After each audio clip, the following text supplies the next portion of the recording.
A ver, buenas noches con todos. ¿Me pueden confirmar si se escucha mi voz?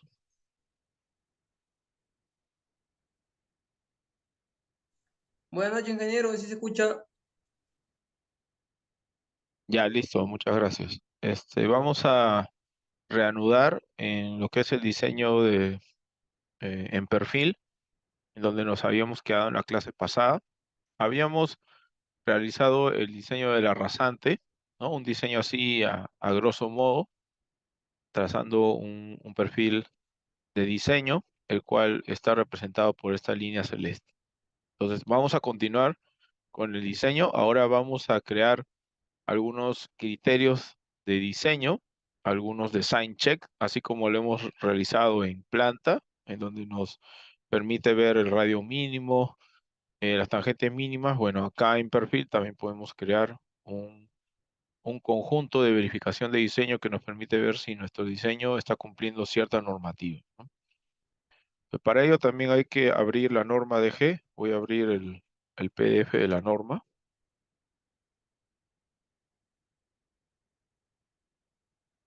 Aquí está. El capítulo de perfil está aproximadamente en la página 180. Bueno, acá están las curvas verticales. Acá inicia todo el capítulo de diseño en perfil, ¿no? Diseño geométrico en perfil. Lo que es generalidades y consideraciones de diseño está en las PPT que les he compartido, de la parte 1 y la parte 2 de perfil. Sobre todo en la parte 1 está la parte teórica, ¿ya? Aquí vamos a hablar rápidamente de algunos parámetros mínimos y máximos. Por ejemplo, en pendiente tenemos la pendiente mínima. La pendiente mínima que nos dice la norma es de 0.5 o de 0.35 excepcionalmente, ¿no? Nosotros vamos a considerar la pendiente normal, la pendiente mínima normal de 0.5. Esta pendiente máxima es en valor absoluto, ¿no? O sea, mi máxima puede ser, o perdón, mi mínima puede ser menos 0.5 negativo o 0.5% positivo, ¿no? Cualquiera de los dos valores eh, se acepta como mínimo. Pero acá dice, obviamente, si existen bermas, ¿no? Acá dice, si existen bermas, debe tener esta pendiente mínima, ¿no? Puede tener esta pendiente mínima. Es toda una serie de condicionales que se tienen que cumplir aquí, ¿no? Si la calzada posee bombeo de 2%, ¿no? La calzada posee bombeo de 2%, y no existen bermas y o cunetas, se podrá adoptar excepcionalmente sectores con pendientes de 0.2. ¿Ok? Normalmente, si no existen bermas o no existen cunetas, ¿qué significa? Si no existen bermas es porque es una carretera de un orden muy inferior, ¿no? Que no requiere bermas. Y si no tiene cunetas, puede ser que sea una zona en relleno, ¿no? Una zona en relleno que normalmente esa zona no requiere cunetas.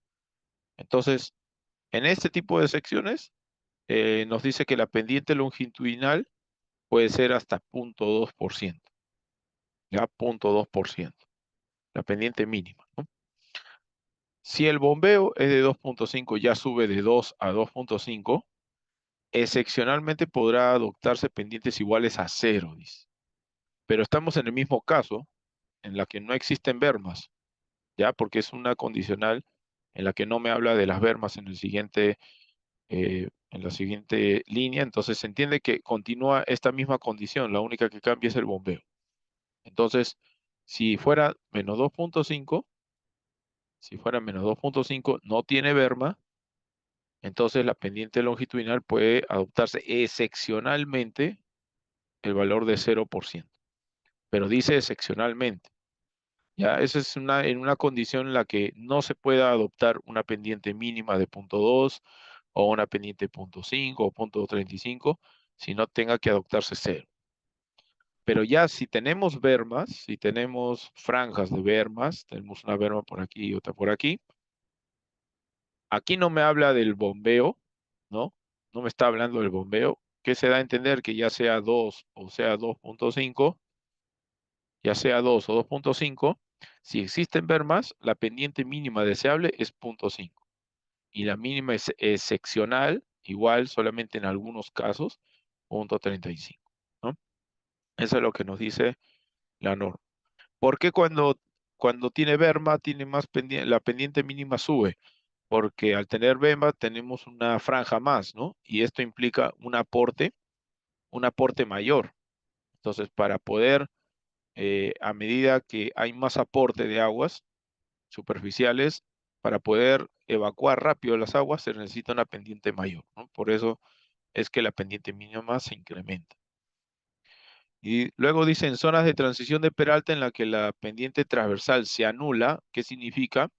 Que, por ejemplo, nosotros tenemos en una curva un punto de superelevación llamado level crown, en donde en ese punto un lado tiene pendiente cero, ¿no? Y el otro lado tiene el bombeo. Cuando se tiene esta sección, dice que en esta zona se puede utilizar una pendiente, la pendiente mínima debe ser de 0.5, ¿no? Eso es lo que nos dicen. Zona de transición de Peralta en la que la pendiente transversal se anula, la pendiente mínima deberá ser de 0.5. O sea, en esta zona, como hay bombeo cero, no hay forma de evacuar transversalmente las aguas. Entonces, la única manera de evacuar las aguas es longitudinalmente. ¿Ya? Eso es lo que nos dice la norma. Ahora, a veces esta sección de 0% es puntual, ¿no? No es que se dé cero en toda la calzada, ¿no? Sino, mejor dicho, en todo el eje, sino solamente en las entradas o salidas a las curvas, ¿ya?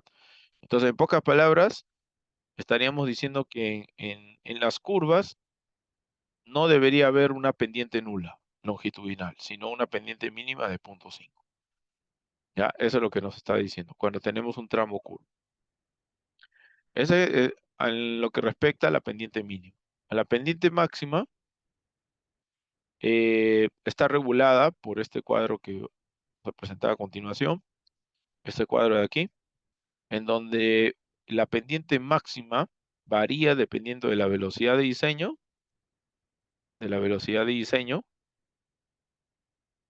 de la clasificación de la vía y de la orografía, ¿no? Acá están las 4 orografías, de plana hasta escarpada. Dependiendo de cada una, va variando, ¿no? Por ejemplo, en nuestro caso, nosotros tenemos velocidades de 50 y 60. Tenemos orografía tipo 2 y clasificación segunda clase, ¿no? Orografía 2 y también tenemos 3.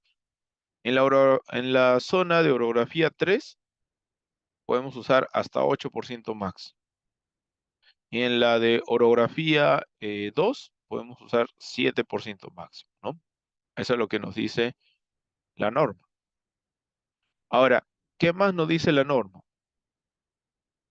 ¿No? ¿Qué más nos dice la norma? Bueno, más arribita, antes de la tabla, nos dice que en zonas de altitud superior a 3.000 metros, los valores máximos de la tabla se reducirán 1% para terrenos accidentados o escarpados.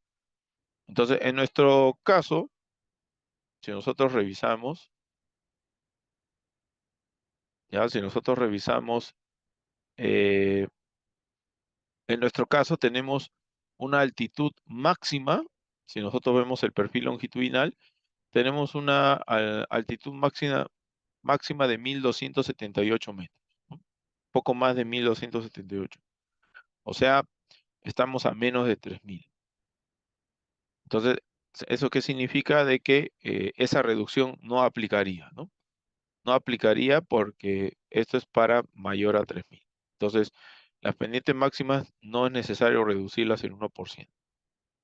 Si fueran autopistas, fuera el caso de autopista, dice que la pendiente de bajada podrá superar hasta en 2% los máximos establecidos en autopista, ¿no? O sea, si hubiera diseñado una autopista a 100 kilómetros por hora en una autopista de segunda clase, mi pendiente máxima en una orografía plana sería 5, pero podría subirla hasta 7% en un tramo de bajada, siempre y cuando sea el tramo de bajada.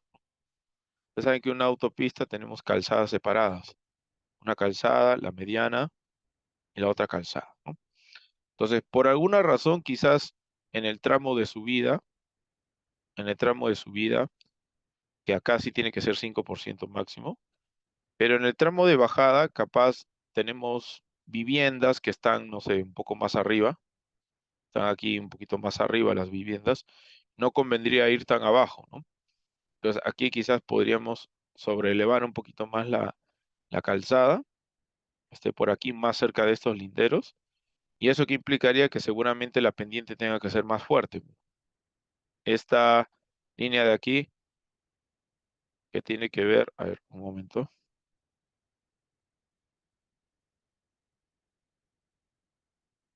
A ver, ¿me escuchan?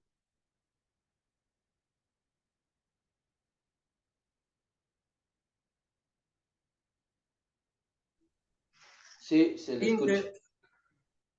Ya, pero ¿ven que mi pantalla se mueve? Sí se puede visualizar, ingeniero. A ver, lo que me parece que se me ha congelado la pantalla. A ver, un momento, ¿ya?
A ver, ¿me escuchan? ¿Me escuchan?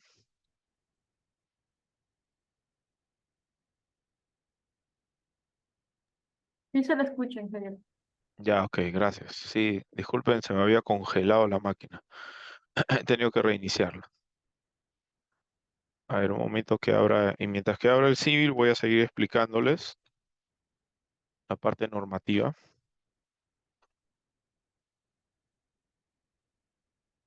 Ya,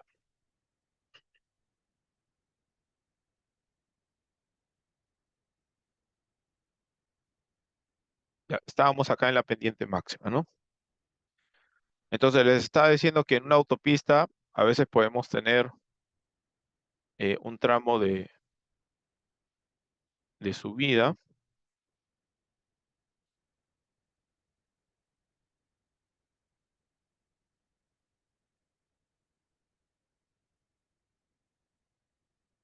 A ver, un momento.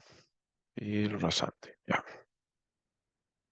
Ya, podemos tener un tramo de subida, ¿no? Acá está la mediana. Un tramo en bajada, porque las autopistas, las calzadas tienen sentidos independientes. Entonces, digamos como subida podemos tener 5%, ¿no? En tramo de subida. Pero en la bajada podríamos tener más pendiente, ¿no? Quizás imagínense que por aquí hay terreno y por acá están viviendas, ¿no? Y queremos que este nivel esté un poquito más cerca de las viviendas. ¿Ya? Entonces, eh, en ese caso, con 5% no llegamos a ese nivel, entonces podríamos utilizar 7, ¿no? Podríamos independizar cada nivel, o sea, no hacerlo dependiente de la mediana, sino hacerlo independiente, ¿no? Que cada uno tenga su perfil. De tal manera que uno tenga 7% y el otro tenga 5%, ¿no? Este sea para el regreso y este sea para la ida, ¿no? En ese caso, podría darse ese caso, ¿no? Donde cada calzada es independiente de su altimetría, pero basándonos en esa norma, ¿no? En la norma que nos dice que en las autopistas el tramo de descenso en bajada puede llegar a ser hasta 2% más la pendiente máxima.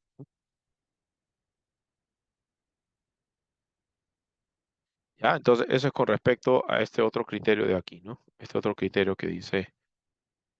Ahora, también más abajo hay valores excepcionales en la pendiente máxima, pero esto es cuando se trata de una carretera de tercera clase. Cuando se trata de una carretera de tercera clase, se pueden aplicar estas consideraciones excepcionales. En el caso de ascenso continuo, cuando la pendiente sea mayor a 5, o sea, por ejemplo, yo tengo desde un punto hasta otro punto tengo 6%, ¿no? Y es un tramo continuo en ascenso. ¿Qué nos dice ahí? Que se proyectará más o menos, este es un término que no necesariamente tiene que ser 3 kilómetros, sino en promedio, ¿no? Más o menos, eso es lo que quiere decir esa palabra, que cada 3 kilómetros se debe ubicar un tramo en descanso, con una longitud no menor de 500, ¿no? O sea, significa que si este es el tramo en ascenso continuo, en algún punto voy a tener que colocar un PI, otro PI por aquí, y diseñar un tramo así en descanso. ¿Ok? Un tramo de descanso en donde dice que ese tramo debe ser como mínimo 500 metros, ¿no? 500 metros. Y una pendiente no mayor a 2%, ya sea en pendiente en ascenso o en contrapendiente, ¿no?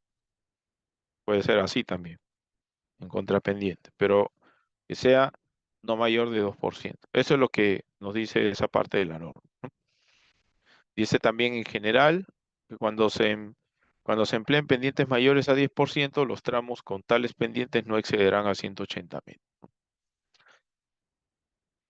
La máxima pendiente promedio en tramos de longitud mayor a 2 kilómetros no debe superar 6%. Podemos tener, por ejemplo, una pendiente de subida, una de bajada, etcétera, ¿no? Podemos tener varias variaciones de pendiente, pero el promedio de ellas, el promedio dice debe ser menor o igual a 6%, ¿no? Eso es lo que me dice la norma, como pendiente promedio, en 2 kilómetros, ¿no? En un tramo de 2 kilómetros.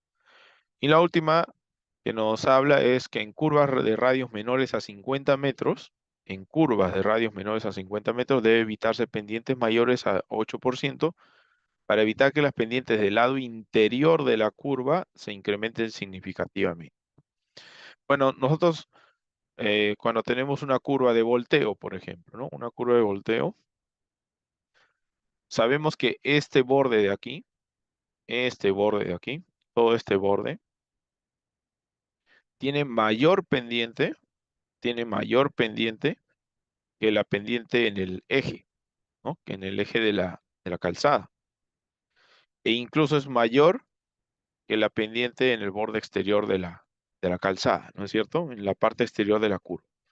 Entonces, esta pendiente 1, esta pendiente 2, esta pendiente 3, P1 menor a P2 y menor a P3, ¿no? O sea, la mayor de todas las pendientes es del borde interior. Imagínense, pues, si esta pendiente del centro fuera 10, ¿cuánto sería esta de la parte interior? Pues fácil podría ser 12%, 13% quizás, ¿no? Va a aumentar aquí la pendiente, ¿ya? Normalmente sucede así. Entonces, por eso la norma nos dice de que en estos tramos de radios menores a 50 metros, como por ejemplo la curva de volteo o curvas de radio mínimo, en ese tipo de curvatura hay que tratar de evitar que las pendientes sean mayores a 8%. O sea, como máximo 8, ¿no? Eso es lo que nos dice la norma, ¿ya? Pero todo esto, ojo, todo esto es carretera de tercera clase, ¿ya? Estas son consideraciones que se deben tomar en cuenta para carreteras de tercera clase. Para el resto de carreteras se basan en las normas, en los parámetros normales, ¿no? La pendiente máxima que está aquí, estos otros dos valores que aparecen aquí también, si nuestro proyecto está a más de 3.000, menos de 3.000. Pero estos son pendientes máximas excepcionales y también consideraciones excepcionales. Muy bien, este tema de longitud en pendiente también está en el PDF que les he compartido en el primer PDF. Ahí lo van a poder ver, pero básicamente esta longitud en pendiente trata del análisis de tramos en ascenso, ya, de tramos en ascenso, en donde ese tramo es o tiene una longitud tal que puede ralentizar la operación de un vehículo pesado, ¿no? Y eso implica a que el vehículo pesado, al perder velocidad, pues mejor dicho, eso se traduce en una longitud crítica, en pendiente. Nosotros sabemos que los vehículos pesados en pendiente fuerte, muy fuerte, empiezan a perder velocidad, ¿no? Empiezan a ir lento, lento, mientras que los vehículos ligeros pueden ir más rápido, pues debido al vehículo pesado que está adelante, los otros vehículos están atrás haciendo cola, ¿no? Y no pueden pasar porque está el pesado adelante. Entonces, eh, lo que trata de decirnos este capítulo es analizar para qué valores de pendiente y para cuál velocidad, dependiendo de la velocidad en la que nos encontremos en la pendiente y dependiendo del valor de pendiente, cuál es la distancia recorrida a la cual se puede mantener este valor de velocidad. Por ejemplo, este abajo de aquí nos dice disminución de velocidad en pendiente, ¿no? Distancia recorrida en pendiente y el valor de la pendiente. Entonces, ¿qué nos quiere decir esto? Por ejemplo, si tenemos una pendiente de 7% y la distancia recorrida es aproximadamente 300 metros, o sea, nosotros intersectamos aquí, luego vamos por aquí. ¿Y qué nos va a leer esto? Nos va a leer la velocidad en la pendiente. O sea, cuando más o menos tenemos tenemos esta pendiente de 7% y estamos llegando a una longitud de 300 metros en 7%, posiblemente nuestra velocidad de marcha sea 20 kilómetros por hora. Eso es lo que nos quiere decir este abaco. O si, por ejemplo, la pendiente es 4% y la distancia es 600 metros, ¿no? Entonces, intersectamos aquí la gráfica y trazamos una horizontal. Más o menos nos arroja unos 27, 28, 27 kilómetros por hora aproximadamente, ¿no? O hasta 25. Entonces, ¿qué significa? Que cuando el vehículo recorra 600 metros en 4% de pendiente, cuando llega a los 600 metros, posiblemente su velocidad se haya reducido hasta 25 kilómetros por hora. Eso es lo que significa esta gráfica. Acá tenemos otra gráfica en donde tenemos los valores de pendiente de subida, la distancia recorrida en pendiente, y esta de aquí vendría a ser, a ver, distancia recorrida en pendiente, pendiente de subida. Ya, estos valores son los valores de pérdida de velocidad. Estos valores de aquí. 10 kilómetros por hora, 20 kilómetros, 25, 30. Entonces, por ejemplo, si yo recorro 200 metros, si yo recorro 200 metros, trazo la línea hacia arriba y yo quiero saber si yo asumo que voy a perder 10 kilómetros por hora de velocidad en una distancia de 200 kilómetros, ¿cuánto tiene que ser esa pendiente? Esa pendiente tiene que ser 3%, ¿no? Más o menos lo intersecto, sería 3%. O sea que si yo recorro 200 metros con una pendiente de 3%, puedo tener una pérdida de 10 kilómetros por hora. Ojo, esto es hablando de los vehículos pesados, ¿ya? No es de los vehículos ligeros, los vehículos pesados. Si, por ejemplo, esa misma distancia la recorro, pero a una mayor pendiente, por ejemplo, a esta pendiente de aproximadamente 4.7, ¿no? Más o menos. Si yo recorro 200 metros con una pendiente de 4.7, voy a perder 20 kilómetros por hora, ¿no? Y así, si a esa misma distancia yo la recorro en una mayor pendiente, voy a perder mayor velocidad, ¿no? Eso es lo que significa esta gráfica de aquí. ¿Ya? Es la longitud crítica en pendiente. Esa es la gráfica.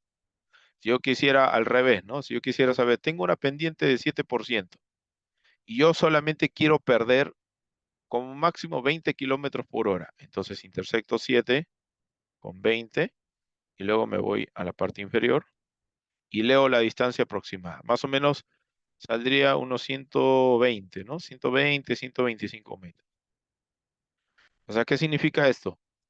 Que si yo tengo una pendiente en mi diseño de 7%, a lo mucho la distancia recorrida para 7% debe ser 125 metros.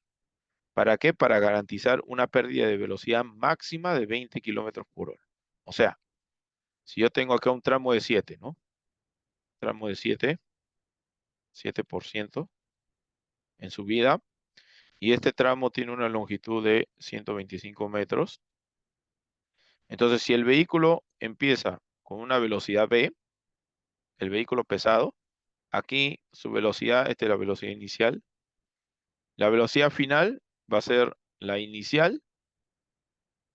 Un ratito, voy a cerrar esto. Ya. Va a ser la inicial menos el valor de esta velocidad de aquí, que más o menos me ha salido, sería 20 kilómetros por hora, ¿no? Menos 20 kilómetros por hora. Si acá inicié con 50, acá voy a terminar más o menos por el desgaste de la subida, voy a acabar pues con 30, ¿no? 50 menos 20, 30. Acá voy a acabar con 30 kilómetros por hora. ¿Ya? Eso significa esta gráfica, ¿no? Es una gráfica interesante porque me permite evaluar, ya que nosotros somos lo que le damos como diseñadores la pendiente, nos permite evaluar si esa pendiente tiene una longitud crítica, ¿no? Si pasa la longitud crítica, sobrepasa o es menor a la longitud crítica, ¿ya? Dependiendo de cuánto como máximo queremos perder de velocidad. ¿Ya? Eso es importante esta gráfica de acá. En base a eso se abre el tema de carriles adicionales. Básicamente este tema de carril adicional habla de los carriles de ascenso, ¿no? Los famosos carriles de ascenso, que normalmente son carriles adicionales en donde sirven, dependiendo si es una autopista o una carretera, sirven para el tráfico lento o para el tráfico rápido. Por ejemplo, en una carretera, si nosotros dibujamos por aquí una carretera, ¿cierto? Una carretera, ¿no? Y acá está el vehículo pesado haciendo cola, ¿no? Generando cola a los vehículos ligeros acá atrás, porque se está yendo lento. Entonces lo que se realiza es un carril más. Cuando es una carretera bidireccional, el carril adicional va a la derecha, así. Y este carril adicional es un carril lento, de velocidad lenta.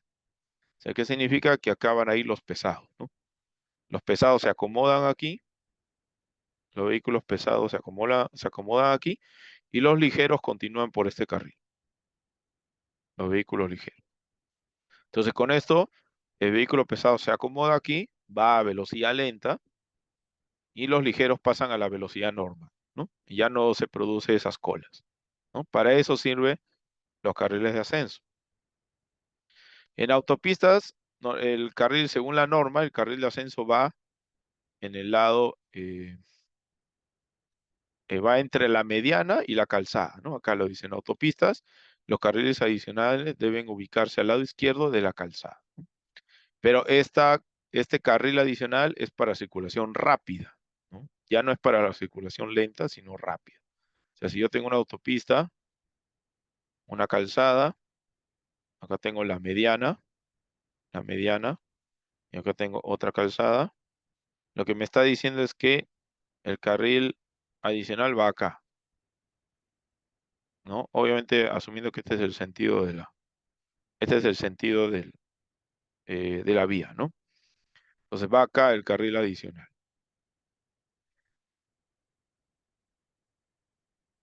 ¿Ya?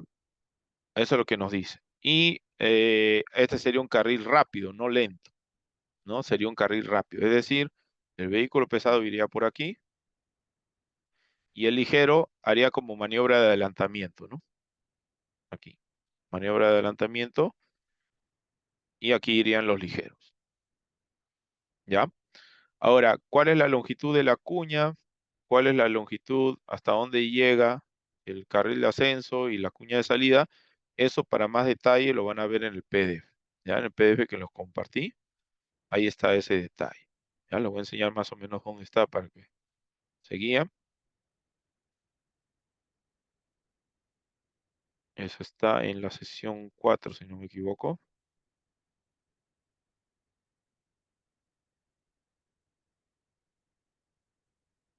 Ah, no, esta es planta.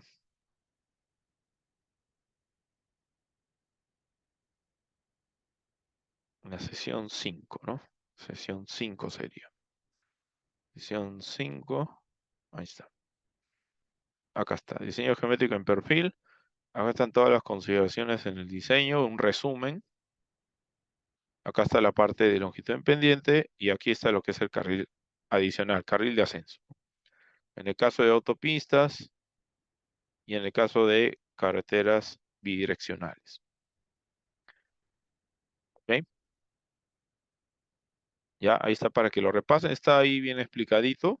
Ya, ahí lo pueden ver. Ya cualquier cosita me consulta, ¿no? Esto no lo vamos a ver tanto en nuestra carretera que vamos a diseñar, salvo que sea necesario, pero no lo vamos a ver mucho. Esto como concepto nada más. Ya, ya, muy bien. Entonces, eso es con respecto a carriles adicionales o carriles de ascenso.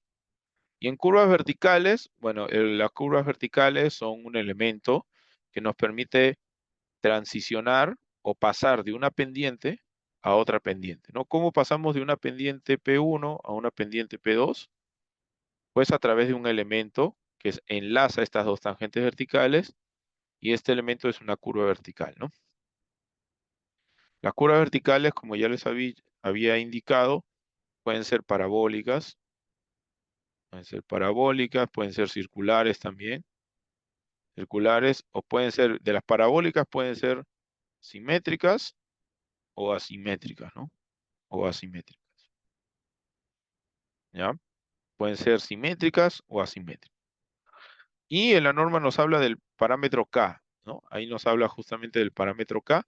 ¿Qué cosa vendría a ser el K? Bueno, si tenemos esta pendiente de inicio y esta pendiente de entrada y salida, el K vendría a ser la longitud de la curva vertical, esta longitud LC, dividida entre A. Y A es la diferencia algebraica de pendientes, la pendiente final, pendiente 2, menos la pendiente inicial, pendiente 1, en valor absoluto. Ese es el valor de A. ¿Ya? Valor absoluto de la diferencia algebraica de pendientes. Siempre es pendiente de salida menos pendiente de entrada, ¿no? Final menos inicial. Ese es el valor de K. Mientras el K sea mayor, sea más grande, la longitud de curva vertical es mayor, por lo tanto, ofrece mejor graduación al momento de ingresar a la curva vertical, ¿no? Mayor confort, mayor seguridad. A medida que el K es más pequeño, menor, pues es una curva, se traduce en una curva más pequeña, ¿no? Una curva que puede tener esta forma. Una curva más pequeñita, que puede ser más peligrosa, menos segura, menos confortable. ¿Ya?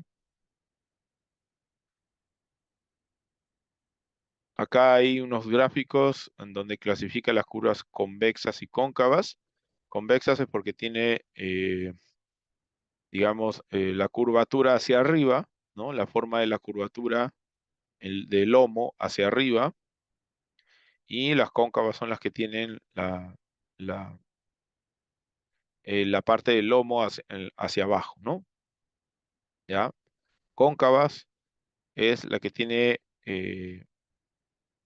la parte del lomo apuntando hacia abajo, o en todo caso la abertura de la curva vertical mirando hacia arriba, y la otra es la inversa. Ya dependiendo de su simetría, pues hay simétricas y asimétricas, ¿no? las curvas verticales parabólicas simétricas y las asimétricas. Estos son algunos de los elementos de las curvas verticales, ¿no? Que esto, bueno, es un concepto general geométrico para calcular la diferencia algebraica de pendientes, la externa o la ordenada vertical de la curva vertical, y bueno, la ordenada en cualquier punto de la parábola.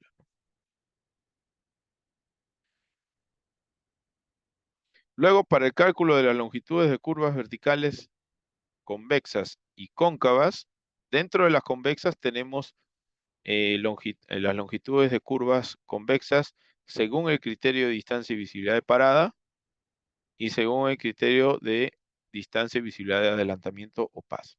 Claro, porque nuestra curva vertical, como es un elemento que deforma la rasante, ¿no es cierto? Es un elemento, digamos, que está, para el usuario es una deformidad, ¿no es cierto? Entonces, esta forma convexa puede ser un obstáculo de visibilidad, ¿ya? Entonces, podemos tener dos problemáticas, ¿no? Podemos tener problemas en la visual para poder frenar, ¿no? En el caso de que veamos a un obstáculo ahí adelante parado, estacionado sobre la vía, y necesitemos frenar, pues esta curva vertical debe ser lo suficientemente amplia para poder frenar a tiempo, ¿no? Entonces, para ello se debe cumplir que esta curva vertical debe satisfacer la condición de visibilidad de parada. Ahora, si queremos que la curva vertical sirva también para adelantar, porque esta curva vertical puede estar en un tramo tangente, ¿no? En planta podemos estar así en una tangente amplia, pero en perfil podemos estar en este tipo de predisposición geométrica, ¿no? Podemos tener una tangente larga, pero en medio de la tangente una curva vertical. Entonces, si queremos que en esta tangente se adelante, esta curva vertical debe ser lo suficientemente amplia para garantizar el adelantamiento, ¿ya? El adelantamiento. Normalmente, las longitudes de curva vertical para adelantamiento son mucho más grandes que las longitudes de curva vertical, considerando el criterio de distancia de parada, porque sus distancias son menores. La distancia de parada es un valor mucho menor que la distancia de adelantamiento, ¿ya? Estas son las fórmulas que se utilizan dependiendo si es el criterio de parada. Esta es la fórmula general.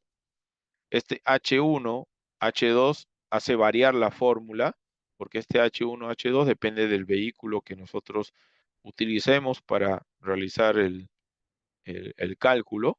Si tenemos un vehículo, por ejemplo, sobre una rasante, tenemos un vehículo ligero, tenemos ahí un vehículo ligero. Entonces, la altura del ojo del conductor a la rasante en este vehículo es diferente a la de un camión, ¿no? Un vehículo que viene en un camión, ¿es cierto? El conductor está a una altura mayor, ¿no? En donde el H1 es diferente al H2, ¿no? Son diferentes. Normalmente se utiliza como vehículo el vehículo ligero. ¿Por qué? Porque es el vehículo en donde el conductor tiene menor altura de visual para poder ver un obstáculo adelante, ¿no? En cambio, el camión, por ser más alto, el conductor tiene mayor altura de visión. Entonces, no se utiliza al vehículo pesado, sino al vehículo ligero. Como el vehículo ligero ese es el más crítico, y para el vehículo ligero se han adoptado estas alturas, ¿no? La altura H1 es 1,07 m, que es la altura del ojo del conductor a la rasante, o sea, esta altura H1. Y para el análisis de parada se considera que la altura 2, que es 0,15, es la altura del obstáculo. O sea, en una curva vertical, aquí está el vehículo, que va a una velocidad V, Este tiene una altura H1 de 1,07, y el obstáculo que está adelante, que es el que está a velocidad 0, ¿no? Este obstáculo, el conductor tiene que ser capaz de ver ese obstáculo por lo menos una altura de 0,15. Por lo menos debería verlo una altura de 0,15. O sea, el vehículo en reposo puede ser que tenga mayor altura, pero por lo menos debería haber, ese cuerpo debería haber 0.15 metros del total de la altura del vehículo que está estacionado o del obstáculo, ¿no? Por lo menos debería haber 0.15 metros. ¿Ya? Ese es para distancia parada. Reemplazando estos valores en la fórmula, hace que la ecuación se abrevie de esta forma, ¿no? Esta forma de aquí o esta forma de aquí, dependiendo si la distancia de parada es mayor a la longitud de curva vertical o si es menor a la longitud de la curva vertical. ¿Ya? Eso es para parada. Con ese adelantamiento, el H1 es el mismo, ¿ya? Porque es del vehículo ligero. Y el H2 cambia, ¿ya? La altura 2 del conductor cambia, ¿no? Acá, bueno, acá hay un error, ¿ya? Acá hay un error. El valor que debe considerarse es 0.30, ¿ya? 0.30, no es 1.30, ¿ya? Es 0.30. Bueno, eso lo podemos corroborar reemplazando en la fórmula, ¿no? Si nosotros reemplazamos el 1.30 o el 0.30, a ver, vamos a reemplazarlo. Acá en esta parte de aquí sería, a ver si lo operamos, ¿cuánto sería?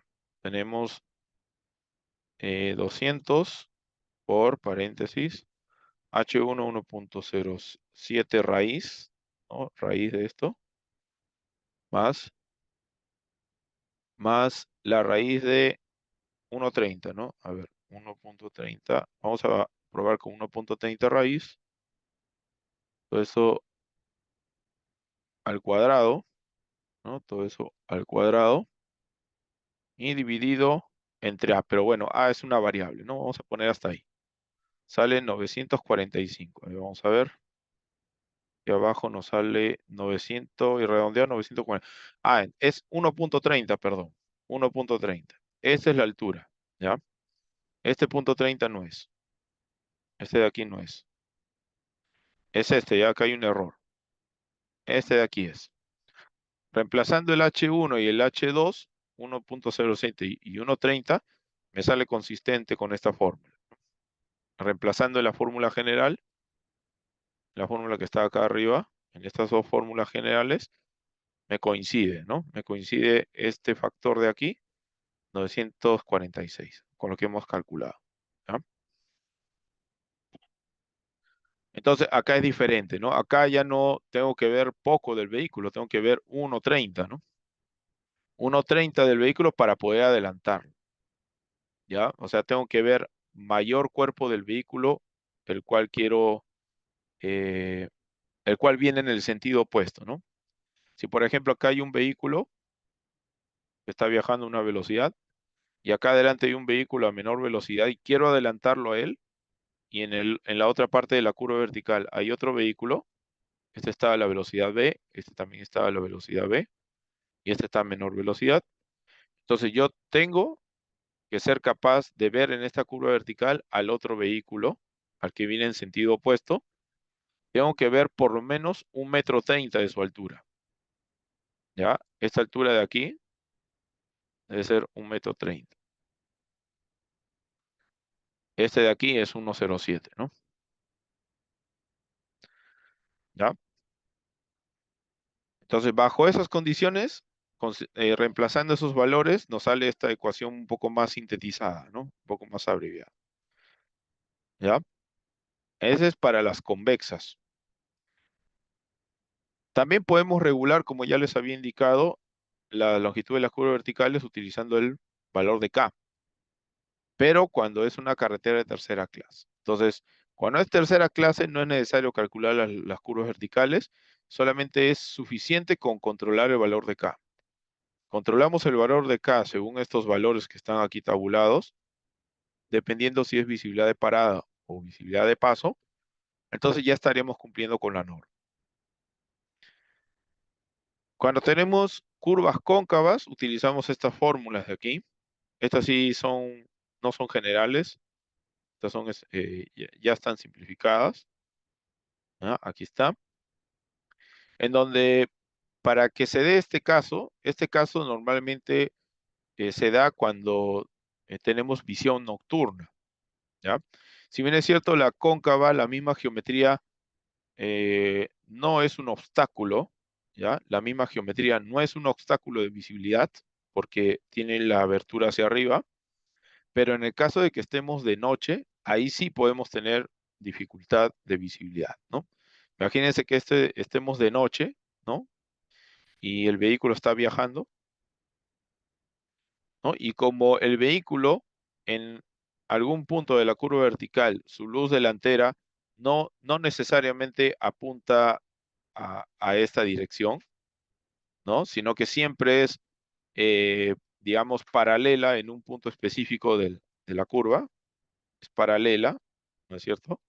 Entonces, este haz de luz solamente va a ver hasta cierta parte de la curva vertical, no va a ver el resto de la curva vertical. Entonces, lo que se tiene que cumplir aquí es que de noche, en una visión nocturna, el vehículo sea capaz de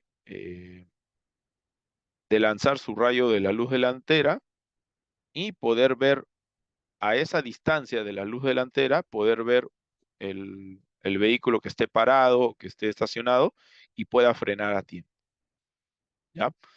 Para las curvas verticales cóncavas no hay restricción a adelantamiento, pero sí en parada. En parada sí hay restricción, ¿ya?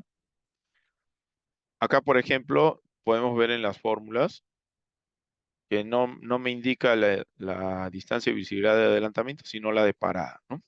Solamente se utiliza la de parada, ¿ok? No les había mencionado, pero podemos utilizar las fórmulas o podemos utilizar también estos ábacos, cualquiera de los dos, ¿ya? Nosotros vamos a utilizar las fórmulas. Digamos, vamos a hacer una forma más analítica. También en el caso de las cóncavas, se debe cumplir esta ecuación, esta pequeña ecuación que está aquí. Esta ecuación tiene que ver con los efectos gravitacionales y fuerzas centrífugas, perdón, ¿ya? O sea, una curva cóncava se presta para poder realizar quizás un tipo de alteración en la operación de un vehículo cuando vienes de una pendiente en bajada, cuesta abajo, y luego pasas a una curva cóncava y pasas a un cambio de pendiente, ¿no? Ese efecto de tobogán que se puede dar en una curva cóncava, precisamente va a depender de qué tan grande sea esa longitud o sea tan corta. Si es corta la longitud, podría ser muy brusco el cambio de pendiente que se pueda dar viniendo de un tramo muy largo en tangente. Yo puedo venir una tangente muy larga y una cóncava muy cortita, ¿no? Entonces, esta cóncava de aquí, por efectos gravitacionales, o sea, si nosotros venimos desde este punto hasta este punto, ustedes saben que acá se acumula bastante energía potencial gravitatoria, ¿no? Y eso se traduce en energía cinética. Entonces aquí vamos a llegar a una velocidad muy alta. Si esta longitud de curva no es lo suficientemente grande para atenuar esa velocidad, para acolchonar esa velocidad, ¿no? Entonces podría pasar o podría darse pues una maniobra errada en esta parte, ¿no? En esta curva cóncava. Entonces, para regular esa longitud también se utiliza esta formulita que es sencilla, ¿no? Depende de la diferencia algebraica de pendientes, la velocidad de diseño dividido entre 395. O sea, nuestra curva vertical no solo debe cumplir estas dos ecuaciones, sino también tiene que cumplir esta de aquí, esta ecuación de aquí. Tiene que cumplir, ¿ya? También para las cóncavas, si es una carretera de tercera clase, podríamos regular las longitudes utilizando el valor de K. Si utilizamos el valor de K, podemos regular también esas longitudes. Sin necesidad de calcular la longitud de curva vertical con las fórmulas o los ábacos, solamente con el valor de K. Ahora, tanto hemos hablado de distancia parada o distancia de adelantamiento, ¿no? Pero ¿dónde calculamos eso? ¿Cómo calculamos la distancia parada? Bueno, para eso nos vamos al capítulo de distancia y visibilidad. Eso está más o menos en la página. A ver, esa está más atrás. Aquí está, ¿no? Aquí está el capítulo, distancia y visibilidad. Está en la página del PDF en la 104. La fórmula que se utiliza para calcular la distancia parada, yo siempre utilizo la fórmula más que las tablas, ¿ya? Porque las tablas, por experiencia, les digo de que a veces hay unos cálculos que no están bien realizados.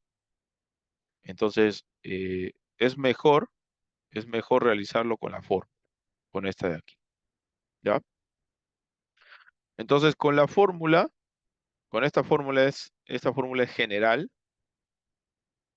nosotros calculamos la distancia parada, que es igual a 0.278, la velocidad de diseño, la velocidad está en kilómetros por hora, el tiempo de percepción, según la norma, el tiempo de percepción es 2.5 segundos, ¿no? Más abajito aparece la distancia de reacción de frenado calculado es 2.5 segundos. O sea, es el tiempo que se demora el usuario en poder reaccionar y poder actuar para realizar el frenado, ¿no?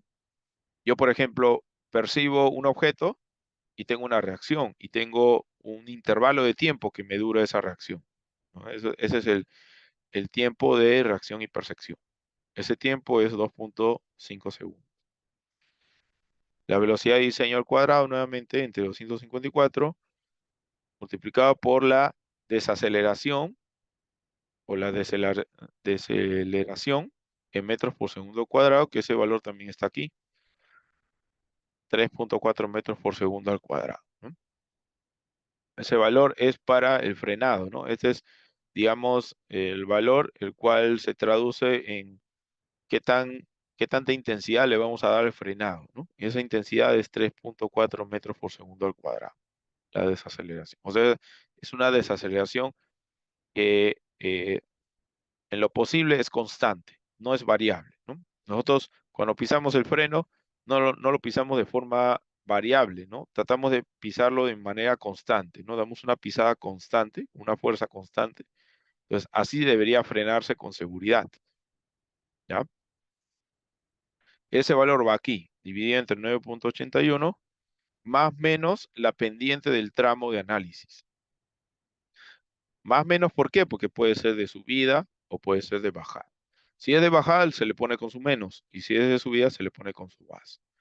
Y el valor de I es en tanto por 1. O sea, aquí no va en su valor porcentual, ¿no? Como por ejemplo 8%. Si nos dijera que en la ecuación entra en su valor porcentual, este 8 entra directo acá. Pero aquí nos dice que va en tanto por 1. O sea, en tanto por 1 es su valor decimal, 0.08. Ese 0.08 va aquí, en la forma.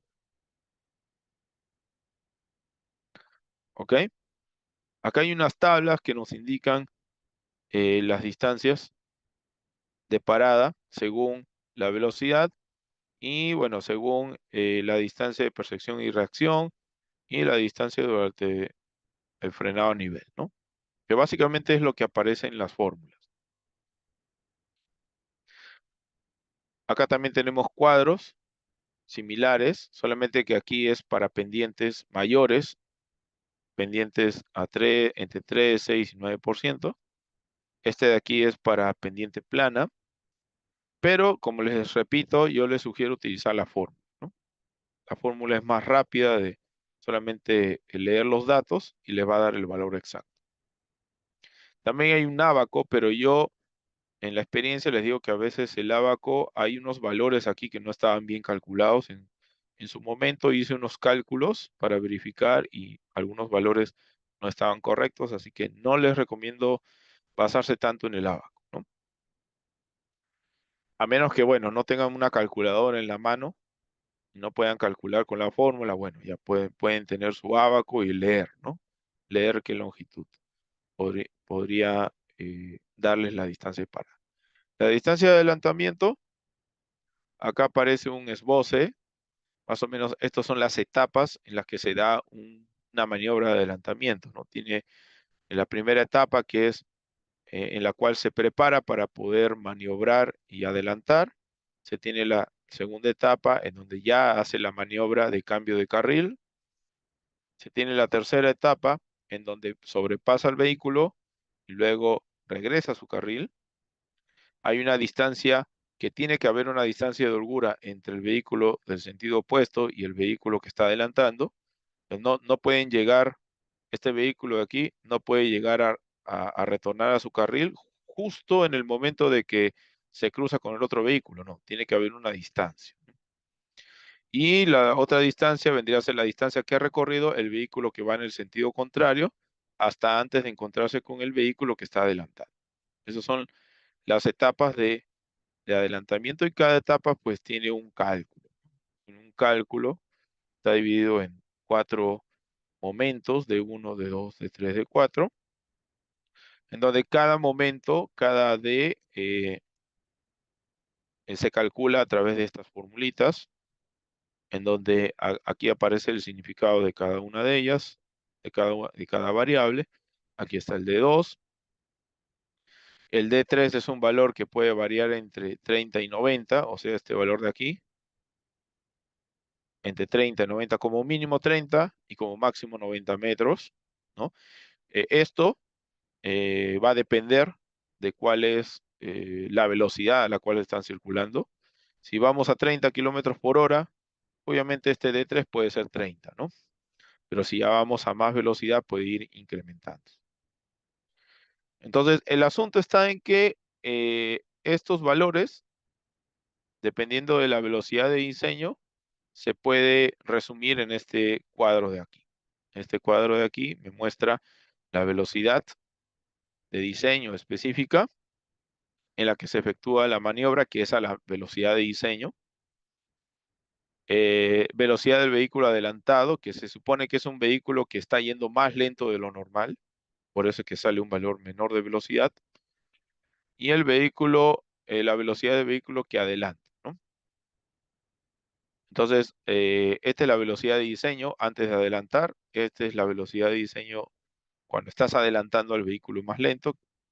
Y esta es la distancia calculada y la distancia redondeada de la distancia de adelantamiento, ¿no? Por ejemplo, en nuestro caso, ¿qué valor sería de adelantamiento? Para 50 y para 60 de diseño sería 345 y 410, ¿no? Esas serían las distancias de adelantamiento que tendríamos que considerar, si es que vamos a considerar el adelantamiento de nuestro diseño. ¿Ok? Más abajo también, bueno, hay un abaco, bueno, acá no está, más abajo, este de aquí, pero este de aquí no es compatible, ¿ya? Este de aquí, si ustedes se dan cuenta, la distancia de adelantamiento me sale menor, ¿no? Acá hay valores menores, para 30 me sale 110, para 40 me sale 170, pero no es compatible con el cuadro. Con este cuadro aquí, que resulta de cálculos, ¿no? Con este cuadro para 30 es 200, no es 110, sino es 200, ¿ya? Así que yo les recomiendo que para el caso de adelantamiento sí utilicen el cuadro, utilicen esta tabla. Entonces, eso es lo que necesitamos saber para calcular nuestras curvas verticales, ¿no? Y para también crear nuestros verificadores de diseño para el diseño en perfil. Entonces vamos a ir al programa y vamos a plasmar algunos de esos verificadores de diseño en nuestro perfil. Para ello, vamos a irnos acá al Tool Space, a Settings, al grupo Profile, porque tiene que ver con perfil. Expandimos, vamos a Design Check, que son los conjuntos de verificación de diseño. Tenemos aquí el conjunto, ¿no? Que esto todavía no lo vamos a crear. Y más abajo tenemos para crear los verificadores de diseño para elementos lineales, o sea, tangentes, y para elementos curvos, o sea, para nuestras curvas verticales. Entonces, para el elemento lineal, vamos a hacer clic derecho sobre él y hacemos clic en Nuevo. Si bien es cierto, nuestro tramo accidentado es corto y la pendiente máxima sería 8, para el resto del tramo sería 7%, nosotros vamos a considerar como máximo de pendiente 7%, ¿ya? Vamos a considerar como máximo ya que el tramo mayoritario pues es de ondulado. Entonces, Vamos a colocar acá. Vamos a colocarle pendiente. Pendiente mínima y máxima. Si nosotros quisiéramos catalogar de acuerdo a la velocidad y de acuerdo a la velocidad y de acuerdo a la orografía, bueno, aquí como propiedad nosotros podemos agregar la velocidad, o sea, podemos evaluar la velocidad. Sí, podemos decir, sí, la velocidad es 30, entonces la pendiente máxima tiene que ser tal valor, tiene que ser tal valor, ¿no? Si la velocidad es 40, la pendiente máxima es tal valor, ¿no? Si la velocidad es 50, la pendiente es tal valor. Pero como acá evidentemente en las propiedades no podemos añadir la orografía porque no es un parámetro geométrico la orografía, ni tampoco podemos añadir aquí la clasificación por demanda. Entonces podemos crear un design check o un nuevo check especificando aquí para qué tipo de carretera y para qué tipo de orografía. Por ejemplo, yo le voy a colocar aquí pendiente mínima y máxima. Vamos a ponerle carretera, segunda clase, ¿no? Segunda clase, o podemos abreviarlo. Vamos a ponerle car, segunda, vamos a ponerle así. Clase, orografía ondulada. ¿Ya? Ondulada. Vamos a ponerle orografía tipo 2. Acá podemos abreviarlo también. Podemos colocarle pendiente mínima y máxima. Así. Y aquí en descripción le podemos colocar, ¿no? Pendiente mínima y máxima. Y máxima para carreteras de segunda clase y orografía ondulada. ¿Ok? Podemos colocarlo así, ¿no? Podemos crear otra, por ejemplo, para carretera de tercera clase, orografía tipo 3, ¿no? O carretera de segunda clase, orografía tipo 3. Si leemos para la orografía tipo 2, vamos a leer solamente un par de velocidades, no todas las velocidades. Vamos a leer solamente un par. Si nosotros nos vamos aquí a la norma, al capítulo de perfil, y nos vamos a la tabla de pendiente máxima, aquí podemos ver que para orografía ondulada y velocidad 60 y clasificación segunda clase, ¿cuánto es la pendiente? Es 7, ¿no es cierto? 7%. Entonces nosotros colocaríamos aquí. Vamos a hacer, por ejemplo, para dos velocidades, ¿no? Vamos a hacer para 60 y para 70, porque para 60 y para 70 se aplica la pendiente de 7 y la pendiente de 6, ¿no? Pues vamos a hacer para esas dos. Entonces decimos, sí, buscamos la función sí. Sí, la velocidad de diseño, buscamos la propiedad velocidad de diseño, es igual a 60. Entonces, ¿cuánto tiene que ser la pendiente máxima? La pendiente máxima tiene que ser 7, ¿no es cierto? Tiene que ser 7. Pero yo no solamente quiero evaluar la pendiente máxima, quiero evaluar la mínima también. Entonces, ¿cómo evalúo la mínima? La mínima la voy a evaluar así. Vamos a evaluar de esta fórmula. Vamos a irnos a las propiedades y como queremos evaluar la pendiente longitudinal, tenemos que llamar a la propiedad llamada tangent grade. Esta propiedad tangent grade me permite leer la pendiente del diseño. ¿Ya?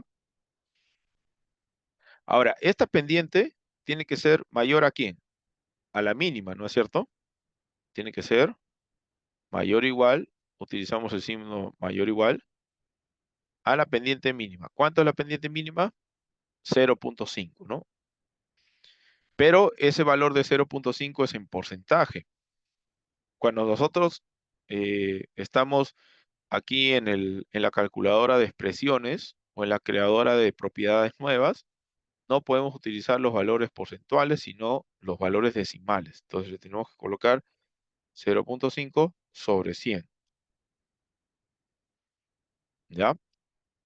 Y ojo, este valor puede ser positivo o negativo. Entonces, ¿qué significa? Que si, por ejemplo, mi pendiente me sale menos 0.5, entonces me tiene que leer esa pendiente, pero en valor absoluto. Porque este valor de aquí, que me dice que tiene que cumplir, es un valor positivo, ¿no? O sea, la norma me está diciendo que ya sea negativo o positivo, no debe pasar no debe ser menor de 0.5%. Entonces, si mi pendiente es menos 0.4%, ya no cumpliría, ¿no? Porque el valor absoluto de menos 0.4 es 0.4 y ese valor es menor a este mínimo.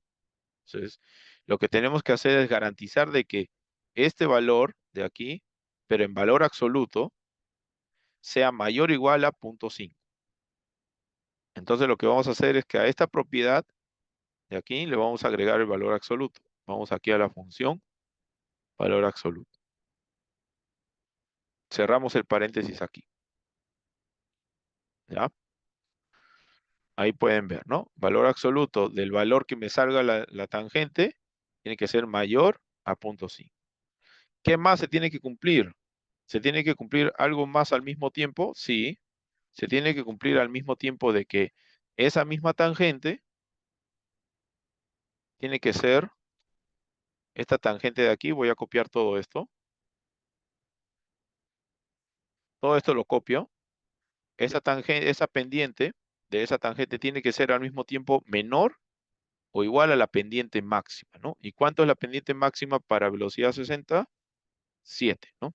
7 sobre 100, ¿ya? Y para que cumpla ambas condiciones, tenemos que unir estas dos preposiciones con un conector aquí en el centro. Ese conector tiene que ser el AND, ¿ya? O que es igual este símbolo de aquí, ¿no? Entonces, si la velocidad es 60, se tiene que cumplir que la tangente tiene que ser mayor a 0.5, pero menor a 7%, ¿no? Esa sería la premisa para 60. Si nosotros quisiéramos para 70, le ponemos una coma aquí, ese sería el caso contrario, ¿no? Caso contrario, puedo copiar todo esto, ¿no? Copio todo esto de aquí, lo copio aquí, y digo, si la velocidad de diseño es 70, fuera 70, entonces la pendiente tiene que ser mayor a 0.5, pero menor a ¿cuánto? A 6, ¿no? Hemos visto que en la norma decía que para velocidad 70, la pendiente tiene que ser menor a 6. ¿Ok? ¿Cuántos if hemos agregado aquí? Hemos agregado 1, 2 if. Entonces aquí van dos paréntesis. 1, 2. Porque este paréntesis de acá es de esta preposición, ¿no? De toda esta preposición de aquí. Estos dos últimos son de los if que hemos agregado. Este if de aquí y este if. Acá podría haberle agregado un caso contrario, ¿no? Porque aquí le estoy agregando otro if y este if está quedando sin el caso contrario, ¿no? Podría haberle agregado otro caso contrario. ¿Ya? Pero lo voy a dejar ahí, ¿no? Porque no tenemos para más velocidades, solamente 60. Y para 50 aplicaría para otra, sería otro evaluador, ¿no? Ya no sería orografía tipo 2, sino sería tipo 3, ¿no? Pero en este caso, como la mayoría del tramo es tipo 2, vamos a utilizar esta de aquí, nada más. ¿Ya? A ver, hay un error aquí en los argumentos. A ver, vamos a revisar. A ver, me parece que hay un error en los paréntesis, una coma de paréntesis, ya, concatena este de aquí. Caso contrario, sí, la velocidad de diseño es 70. Entonces,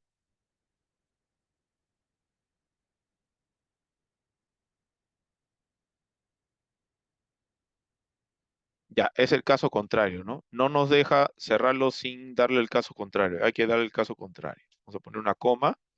Caso contrario, O sea, si la velocidad es cualquier otro valor, vamos a ponerle un valor cualquiera, ¿no? Vamos a copiar todo esto. Ya. No me está dejando cerrar porque falta el caso falso, ¿no? El caso falso, vamos a decirle que la pendiente tiene que ser mayor a 0.5 y este valor tiene que ser menor a 5, pongámosle, ¿no? Ya, cualquier otro valor. Ahora sí ponemos los dos paréntesis, 1, 2, que son de los dos if. Ahora sí, ¿no? Ahora sí me permite cerrar. ¿Ya? Entonces ya hemos creado un verificador aquí, de pendiente mínima, pendiente máxima para carretera de segunda clase, orografía tipo 2. ¿Ok? Si quieren editarlo, le hacen clic derecho, edit, para poder cambiar algo, ¿no? Que ustedes vean conveniente, capaz se han equivocado por ahí, en una expresión. Pero quiero que se entienda, ¿ya? Quiero que se entienda bien. Primero, estamos evaluando la velocidad. Después de la coma va el caso verdadero. O sea, si se cumple que la velocidad es 60, ¿qué se tiene que evaluar? Se tiene que evaluar la tangente que sea mayor a 0.5, pero en valor absoluto, ¿ya? Y esa misma pendiente tiene que ser menor a 7%, ¿ya? Coma, caso contrario, porque es una condicional anidada. Caso contrario, si ahora la velocidad es 70, entonces se tiene que cumplir que la tangente tiene que ser mayor a 0.5, pero menor a 6%. ¿Ya? Como es anidada, nos falta el caso contrario, ¿no? Como ya vamos a cerrar la condicional, debemos decir caso contrario, la condición falsa. ¿Cuál sería la condición falsa? De que la pendiente sea menor a 5, tiene que ser menor a 5%, ¿no? Esto de aquí no se va a dar, ¿ya? No se va a dar porque nosotros vamos a utilizar la velocidad de 60, ¿ya? Pero en el caso de que ustedes quieran poner una condición falsa, pueden colocarle cualquier valor. Cualquier valor, no necesariamente esto de aquí. Pueden ponerle un 5, un 6, cualquier valor, ¿ya? No necesariamente un valor normativo. Le ponen cualquiera, porque lo que tiene que colocar acá son las velocidades, ¿no? Ya les había dicho que se diseña hasta 100. En nuestro país se diseña hasta 100, no se diseña más. ¿Ok? Entonces ustedes cuando armen su plantilla van a armar para velocidad 30, 40, 50 hasta 100. Entonces no va a haber un caso falso. El caso falso sería mayor de 100, ¿no es cierto? Pero ese caso falso no hay. No va a existir porque no vamos a diseñar a mayor velocidad. Por lo tanto, aquí el caso falso le pueden poner cualquier valor, ¿no? No va a importar, le pueden colocar cualquier valor simplemente para que funcione la expresión, ¿ya? Entonces, una vez que hemos creado la expresión, ahí tenemos la expresión para la pendiente, que normalmente en los tramos tangente evaluamos la pendiente, ¿no? Evaluamos la pendiente. Luego, para los elementos curvos, podemos hacer clic derecho, nuevo. ¿Qué podríamos evaluar aquí? Bueno, aquí es complicado meter las ecuaciones de distancia de visibilidad de parada y longitud de curva vertical, porque contiene varias variables, ¿ya? Eso lo vamos a realizar en un Excel mejor. Vamos a verificarlo ahí en un Excel si cumplen las longitudes de curva. Pero lo que sí podemos hacer aquí en las curvas verticales es, por ejemplo, calcular la longitud de curva vertical por fuerzas centrífugas y gravitacionales, ¿no? Esa ecuación que vimos acá, la ecuación que está en la parte de cóncavas, esta de aquí, ¿no? Esta sencilla, sí la podríamos calcular dentro de los verificadores de diseño. Entonces, aquí le vamos a poner longitud de curva vertical mínima, entre paréntesis, por gravitación y fuerzas centrífugas, ¿no? Vamos a ponerle así. ¿Ok? Y acá le ponemos una descripción, ¿no? Longitud de curva vertical mínima, longitud de curva vertical cóncava, ¿no?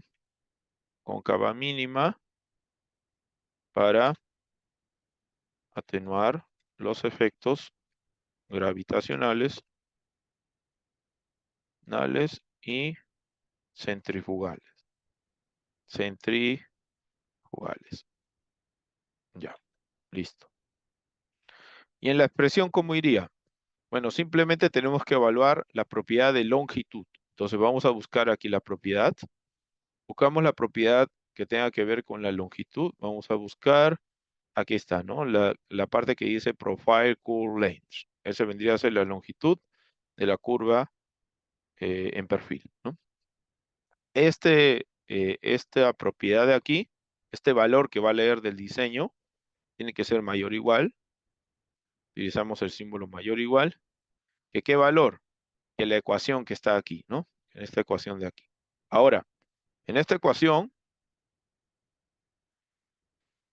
a ver, en esta ecuación de aquí, el A me dice que el A está en porcentaje, ¿no es cierto? El A tiene que estar en porcentaje. O sea, la diferencia algebraica tiene que ser, por ejemplo, un valor de 10, un valor de 12, 15%.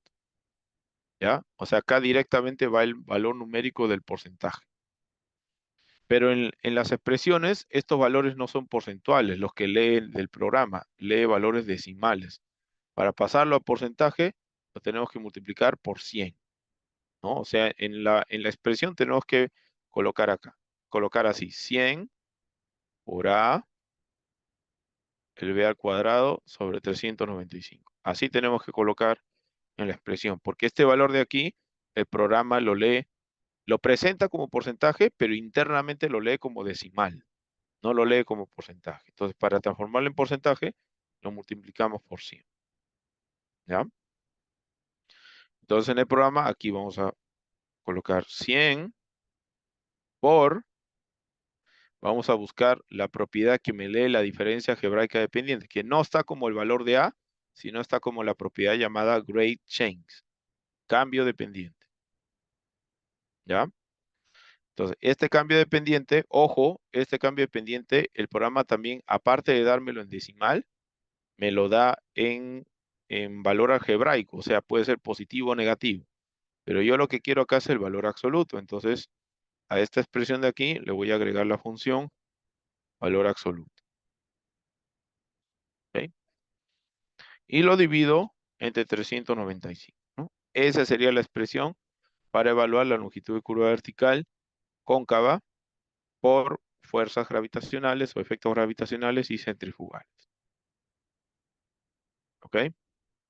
Si bien es cierto, en nuestro Excel también vamos a tener este valor indicado, pero para que vean que sí se puede colocar también aquí en los verificadores de diseño. Entonces vamos a hacer clic en OK y ahí tenemos ya un verificador más, ¿no? Longitud de curva vertical por fuerzas gravitacionales y centrífugas. Listo. Entonces, teniendo estos dos verificadores sencillos, ¿ya? Vamos a crear ahora un conjunto porque estos dos no se pueden introducir en el perfil individualmente, sino que se tienen que utilizar en forma de conjunto. Entonces vamos a irnos acá donde dice Design Check Sets y derecho nuevo. En información le vamos a colocar un nombre. Vamos a ponerle normas, diseño, perfil. Vamos a ponerle así. Vamos a Design Checks y vamos a agregar primero los del tipo lineal. Entonces agregamos este que ya hemos calculado. Agregamos.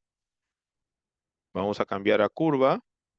Y vamos a agregar este que es de longitud de curva vertical por fuerzas gravitacionales y centrifugales.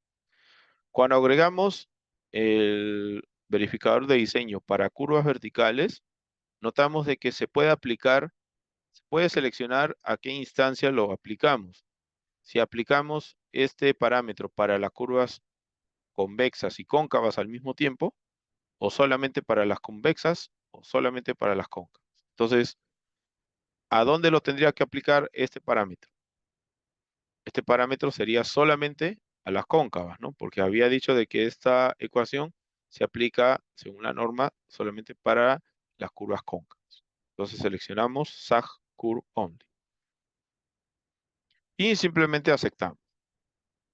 Entonces ya tenemos ahí un conjunto de verificación de diseño, el cual ya lo podemos leer en nuestro perfil. Podemos seleccionar el perfil, clic derecho e irnos a las propiedades del perfil. En las propiedades del perfil tenemos una pestaña que dice Design Criteria, en donde aquí vamos a habilitar esta opción de usar verificadores de diseño. No vamos a utilizar de archivo de diseño, lo vamos a quitar el check, pero sí vamos a utilizar un conjunto de verificación de diseño. ¿Ya? Entonces aquí desglosamos y ahí nos aparece justamente las normas de diseño de perfil. ¿Ok? Solamente para recordar, los archivos de norma de diseño solamente permiten evaluar el K mínimo. ¿Ya? Solamente permiten evaluar el K mínimo que ya lo hemos visto en la norma.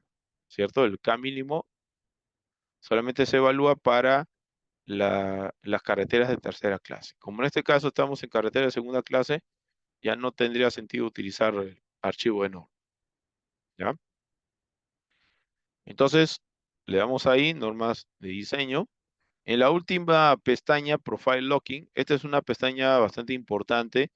Yo les recomiendo que siempre esté configurado de esta forma. ¿Por qué? Porque si nuestro alineamiento cambia, el perfil también va a cambiar, pero va a cambiar de tal manera que solamente va a cambiar el perfil, la altimetría solamente va a cambiar en los sectores donde ha cambiado el trazo en planta. ¿Ya? Imagínense que en planta sea este trazo que está aquí y ustedes lo cambien de esta forma, ¿no? Ustedes, digamos, que hagan a esta curva, la reduzcan de radio y a esta curva le omitan esta curva de aquí, ¿no? Y el resto de trazo sigue igual. Entonces, ustedes están cambiando su trazo desde aquí hasta aquí. Entonces, todas las curvas verticales o tangentes verticales que estén en este sector, va a aparecer un signo de admiración, que significa de que hay un cambio. Te alertan de que ha habido un cambio en el alineamiento horizontal y que eso ha provocado un cambio en el alineamiento vertical. Donde no vean este símbolo, significa que su rasante está tal cual, no ha cambiado. Puede ser que haya cambiado las progresivas, eso sí, pero como altimetría, si es que ha subido o ha bajado, eso no pasa si no aparece el signo de admiración. ¿Ya? Entonces, esto es importante que esté en este modo de configuración. ¿Ya? Entonces, ya que le hemos dado el conjunto de verificación de diseño, vamos a aplicar y aceptar. Cuando aplicamos, seguramente vamos a ver algunos signos de admiración. Por ejemplo, acá vemos uno, ¿no? Seguimos revisando. Podemos encontrar quizás por ahí otro, ¿no? Bueno, acá ya no encontramos signo de admiración, pero acá hay uno, ¿no? Este de aquí. Si nosotros nos acercamos y dejamos el cursor del mouse, podemos ver que el parámetro que no se está cumpliendo es el de la pendiente mínima y máxima, ¿no? Ese es el parámetro que no se está cumpliendo. ¿Qué es lo que no estaría cumpliendo? ¿La mínima? No, la máxima, ¿no? Porque acá evidentemente vemos de que está con menos 7.06. O sea, ya sobrepasó la pendiente máxima. Entonces, ¿qué tendríamos que hacer para que cumpla? Simplemente bajar la pendiente, ¿no? Tenemos que bajar la pendiente. Una forma de bajar es moviendo aquí el perfil de manera gráfica utilizando estos pinzamientos. Si hacemos clic en este pinzamiento triangular, vamos a mover el perfil a partir de su PI. Lo vamos a desplazar a partir de su PI, ¿no? Por ejemplo, si lo movemos más hacia abajo, estaríamos reduciendo la pendiente, ¿no? Ahí vemos que ya se redujo a menos de 7 y por lo tanto estaría cumpliendo la norma, ¿no? Por eso ya no me sale el 5. Si yo más bien hago lo contrario, subo más la pendiente, me aparece ahí un símbolo de advertencia, ¿no? Ahora, si por el contrario yo aplano demasiado la tangente, por ejemplo, lo hago así, acá también me va a salir un signo de advertencia. ¿Qué es lo que no me está cumpliendo? no me está cumpliendo ese verificador de diseño que es pendiente mínima y máxima. ¿Por qué no me cumple? Porque ahora ya no me está cumpliendo la mínima. ¿Cuánto era la mínima? 0.5, ¿no? Pero en valor absoluto. O sea, a este valor de aquí yo le tomo el valor absoluto y se supone que este valor de aquí tiene que ser mayor a 0.5. Pero vemos que no es mayor, es menor. Por eso me sale la alerta. ¿Ya? ¿Qué tengo que hacer para que me cumpla? Simplemente cambiar la pendiente. ¿Ya? Una forma de cambiar la pendiente también es seleccionando el perfil, dirigiéndonos al editor de geometría que está en la parte superior. Y en el editor de geometría hacemos un clic en, en esta paleta. Hacemos un clic, va a aparecer una paleta aquí al costado. Y para seleccionar el PI que queremos modificar, vamos a seleccionar este PI de aquí. Picamos este PI de inicio y ahí podemos ver la pendiente, ¿no? La pendiente de salida. ¿Por qué me dice de salida? Porque en cada posición de PI, pues nosotros estamos situados en este PI. Si vemos hacia atrás, vemos la pendiente de entrada. Este sería la pendiente IN, la pendiente de entrada. Y si vemos hacia adelante, este sería la pendiente OUT, sería la pendiente de salida. ¿Ya? Si estamos posicionados en este PI de aquí, esta pendiente sería la pendiente de entrada. Y esta de aquí sería la pendiente de salida. O sea, va a depender en qué PI estemos posicionados para cambiar la pendiente. ¿Ya? Eso es algo importante. Entonces, si yo quiero cambiar la pendiente aquí, pero no quiero cambiar la cota del PI, de este PI, entonces tengo que seleccionar este PI de aquí, y cambiar la pendiente, por ejemplo, a menos 6.5. Presiono Enter y con eso ya cambió el perfil. Todavía no se actualizan las etiquetas, pero ya cambió el perfil, ¿no? Podría ponerle un poco más, por ejemplo, menos 5, menos plano o quizás menos 4, ¿no? Ahí podría ir planteando un valor de perfil, ¿no? Esa es una forma de editar. ¿Ok? En esta tangente vemos que hay más de 8, ¿no? O más de 7. Entonces, nos podemos posicionar en este PI de aquí, en esta curva, o también en este de aquí. Va a depender, ¿no? Si yo me posiciono en este punto de aquí, voy a cambiar la cota de este PI, porque al disminuir la pendiente voy a subir este PI o lo voy a bajar. Si me posiciono en este PI se va a mantener fijo y este PI es el que va a subir o va a bajar dependiendo de qué valor de pendiente le dé, ¿no? Entonces, ¿dónde me convendría posicionarme? Quizás me convendría aquí, ¿no? Me posiciono aquí, en este PI hago clic y voy a cambiar qué pendiente, la de entrada o la de salida. Sería la de entrada, ¿no? Que para este PI, esta pendiente de aquí es la de entrada. Entonces, busco aquí donde dice Grade In, pendiente de entrada. Selecciono y le pongo, por ejemplo, menos 6. Al ponerle menos 6, vemos cómo efectivamente este PI donde estoy posicionado se mantiene fijo y el otro PI cambia. ¿Ya? Presiono Enter para que se actualicen las etiquetas. Otra forma sería abriendo este panel general, panorama. Si hago clic, abro el panel general y ahí también vemos todos los PI verticales, ¿no? Con cada uno de los PIs y sus pendientes de entrada y salida. ¿Ok? Voy a reducir un poquito el tamaño de esto. Ustedes pueden ver por aquí. Yo cuando me posiciono en un PI, por ejemplo en el PI 3, se ve cómo se resalta un triángulo verde, ¿no? Para que el programa ahí me va a indicar en qué PI estoy posicionado. Entonces aquí, por ejemplo, si estoy posicionado en este PI, puedo cambiar la pendiente de salida. ¿Cuál sería la pendiente de salida? Sería esta de aquí. Esta sería la pendiente de salida. Para este PI, ¿cuál sería la pendiente de entrada? Sería este de aquí. ¿Ya? Entonces yo, por ejemplo, aquí en la pendiente de salida le puedo poner menos 7.5. Y cambia esta pendiente de aquí. Por lo que este PI cambia de cota, ¿no es cierto? Ahí está. También puedo cambiar la pendiente de entrada. Por ejemplo, me voy a posicionar en este PI de aquí. Entonces hago clic en el PI 6, ahí está en el PI 6, y voy a cambiar la pendiente de entrada, ¿no? En vez de menos 6.36, le voy a poner menos 7.5. Listo. Entonces, ahí vemos como ya, a partir de este PI, la pendiente de entrada cambia de pendiente, por lo tanto, este PI de aquí, de esta curva, también cambia de cota. ¿Ok? Presión escape y listo, ¿no? Ahí tenemos los cambios. ¿Qué más tenemos en este panel? Tenemos también el tipo de curva, si es cóncava, convexa. Tenemos la longitud de curvas verticales que automáticamente, utilizando el comando de creación de perfiles, le ha asignado los valores de K. Su equivalente en curva circular, esta curva vertical tiene un equivalente a una curva circular de un radio de 1000. ¿Ok?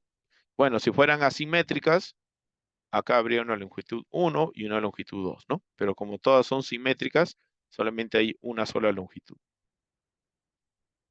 ¿Ya? Entonces, nosotros lo que vamos a hacer es, vamos a diseñar el perfil, vamos a afinarlo un poco. En algunas partes quizá ya no sea necesario la curva vertical. Por ejemplo, aquí vemos de que aquí podría estar en corte y relleno, ya en esta zona, porque es ondulada. Entonces, el relleno podría ser factible que se asiente sobre el terreno, ¿no? Así que podría ser corte relleno aquí. Pero en la zona accidentada que está más adelante, en esa zona accidentada, sí sería más factible que el corte se realice debajo de este nivel, ¿no? Para que no se cuelgue el diseño. Entonces, vamos a seleccionar el perfil. Lo que voy a hacer es elevar este PI de acá. Lo voy a elevar. Siempre se recomienda colocar los PIs en una progresiva entera o en una grilla entera, ¿ya? ¿Ok? Voy a escapar. Un momento. Selecciono. Voy a quitarle el offNAT y vamos a mover. Por ejemplo, lo voy a mover más o menos por aquí, ¿no?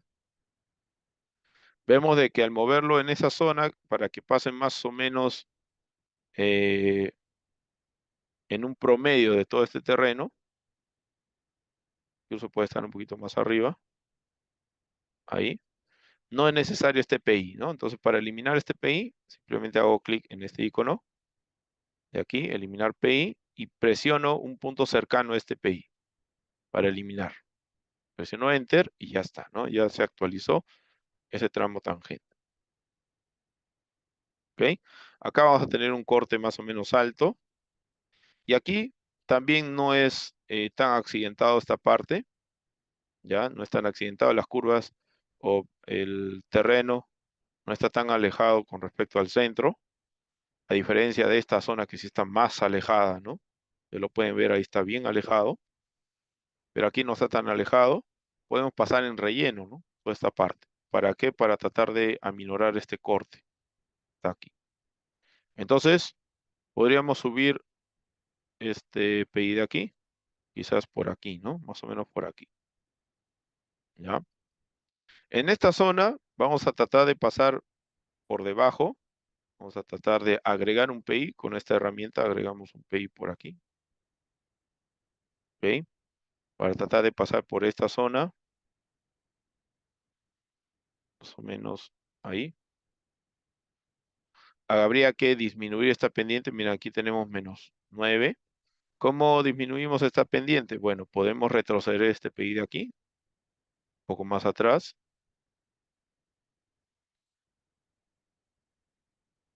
A ver, un momento. Más o menos por aquí, ¿no?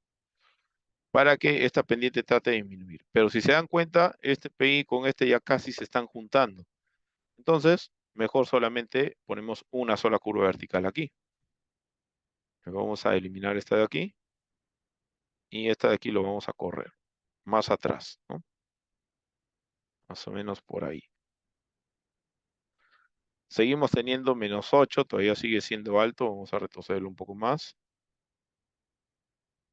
Ahí tenemos 7. Más o menos por ahí. Y 7.6. Acá vamos a subirle la rasante un poco. Ahí tenemos 7.38. Ahí podría ser quizás 34. ¿No? Ya, vamos a tener que subirlo más. Ahí tenemos ya casi 7 o más. Y ahí tenemos ya menos de 7, ¿no?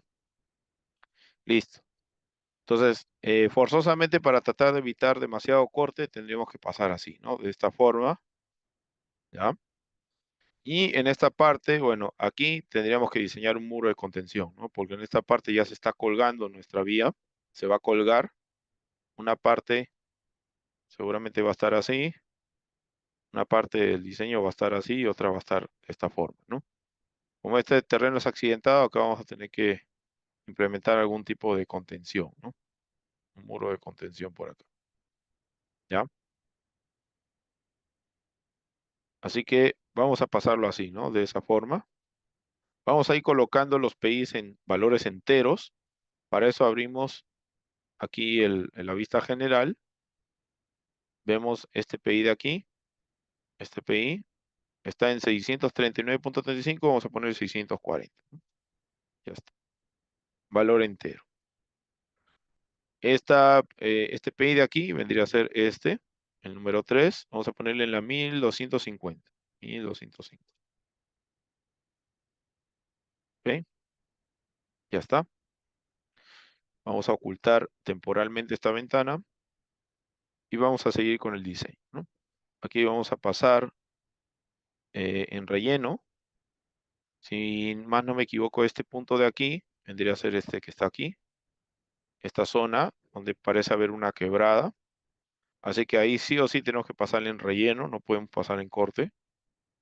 Vamos a pasar ahí por encima en relleno. Acá también podríamos ir a media ladera, ¿no es cierto? Porque no es tan fuerte la pendiente.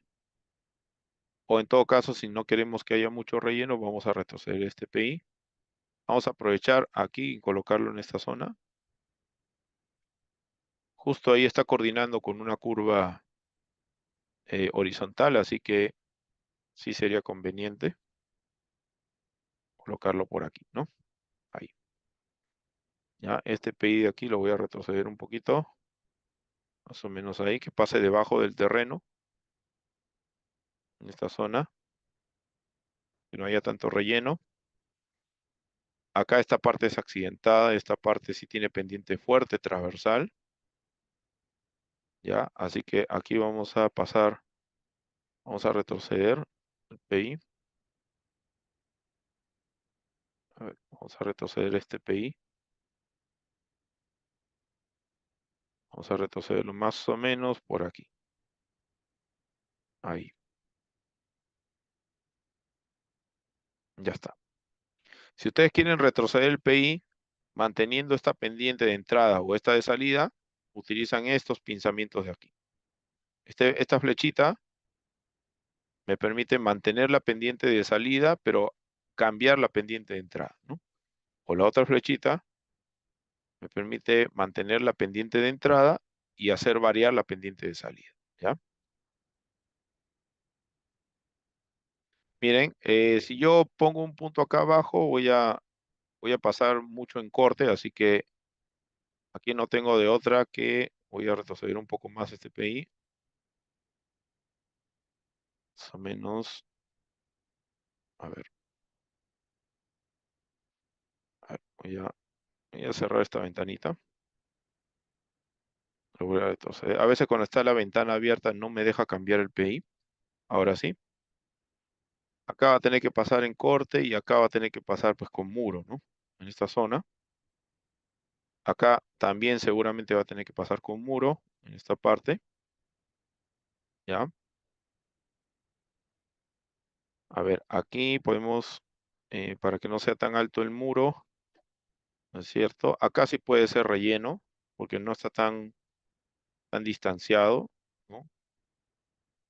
Podríamos, eh, incluso podríamos hacer una sola curva vertical acá, ¿no? Porque si esto lo subimos de rasante, más o menos para que pase en relleno, ¿no es cierto? Incluso este PI ya no nos serviría porque está casi la misma pendiente. Podría eliminar este PI de acá, ¿no? Para que pase directo de esta forma. Este PI, para que no se corte demasiado aquí, podríamos eliminarlo, ¿no? Ahí, mover este PI de aquí hacia adelante, para que tampoco sea tanto relleno aquí. Más o menos podríamos moverlo por aquí, ahí. Y vamos a ajustar las pendientes, ¿no? Vamos a ajustar ahí, perdón, la progresiva de cada PI. Vamos a abrir panel. Vamos a darle acá. Acá sale 1.800.43, vamos a ponerle 1.800. 2.499, vamos a ponerle 2.500. Y el último punto es el final, ¿no? Ya está. Para que no haya una longitud, mira, acá la pendiente no está cumpliendo, voy a retroceder este PI. Voy a retrocederlo por aquí. Ahí ya me está cumpliendo, ¿no? Más o menos por ahí, ¿ya? Ahora, si nosotros quisiéramos hacer coordinar las curvas verticales con los horizontales, lo que vamos a hacer es lo siguiente. Vamos a irnos a análisis, la pestaña análisis, la opción Station Tracker y la opción All Viewport, ¿ya? Pero antes de ello voy a dividir en dos mi viewport. Vamos a irnos acá a esta rayita. Hacemos un clic, vamos a las listas y vamos a dos viewport, ¿ya? Ahora sí activo el Station Tracker en All Viewport. ¿Para qué? Para poder ver una línea, tanto en la planta como en el perfil. Cuando yo me desplace sobre la planta, ustedes van a poder ver ahí una línea en perfil. Y cuando yo me desplace en perfil, van a poder ver una línea en planta, una línea color magenta. Entonces, con eso vamos a poder revisar a ver si nuestras curvas verticales coordinan con las horizontales, ¿no? Se recomienda que la curva vertical convexa no coordine con una horizontal, porque habría doble problema de visibilidad, ¿no? La misma curva horizontal es un problema de visibilidad. Sumado a la curva vertical, que también la convexa, que es un problema de visibilidad, pues se duplicaría el problema, ¿no? Pero las cóncavas, estas de aquí, sí pueden coordinar. Las cóncavas sí pueden coordinar con las curvas horizontales. Entonces, las curvas convexas tratemos de que estén en los tramos tangentes, ¿no? Vemos de que aquí está la curva cóncava, perdón, convexa, y está en el tramo tangente, ¿no? Si puede estar un poco más adelante, mejor. O sea, que esté más o menos, si yo me muevo sobre el perfil, que esté por aquí, ¿no? Entonces, si puede estar un poquito más adelante, mejor, ¿no? Más o menos por aquí. ¿Ok? Ahora eso implica que acá la pendiente haya aumentado, ¿no? Bueno, simplemente este PI de acá, que es una cóncava, lo podemos correr un poquito más adelante. Ponemos un poquito más adelante para que baje la pendiente, ¿ya? Como hemos movido así a mano alzada, vamos a abrir nuevamente el panel. Vamos a ajustar aquí las progresivas. 680. Y aquí serían 1280. Listo. ¿Ya? Ahí está. Entonces vemos la convexa está sobre una tangente horizontal. Está bien. Vamos más adelante. Acá vamos a tener una curva cóncava. Todavía no hay curva porque aquí hemos agregado un PI solamente. Para agregar una curva vertical, lo que tenemos que hacer es utilizar esta herramienta de aquí y utilizar ya sea esta herramienta de aquí o si ustedes se van a la opción que dice más curvas verticales, pueden utilizar esta de aquí. Esta es más sencilla porque solamente pican un PI. Pican un PI y le dan la longitud. Pero esta opción de aquí me piden seleccionar la entidad de entrada, la entidad de salida, ¿no? O sea, es un paso más que hacemos. Yo les recomiendo utilizar esta de aquí. Esa les pide especificar un PI. Voy a especificar este PI de aquí. Y ahora me pide una longitud. Yo le voy a dar en la barra de comandos, por ejemplo, una longitud de 60. Presiono Enter y Enter, ¿no? Y con eso ya le he agregado una curva vertical a ese PI que estaba solito. ¿ya? Esta curva vertical, no hay problema si está en la curva circular, coordina con la curva circular o con la tangente, no hay problema, ¿ya? Porque las curvas verticales cóncavas no suelen tener problemas de visibilidad, ¿ya? Así que podemos dejarlo ahí. La longitud lo vamos a evaluar después. Seguimos más adelante, vemos de que estamos cruzando la quebrada.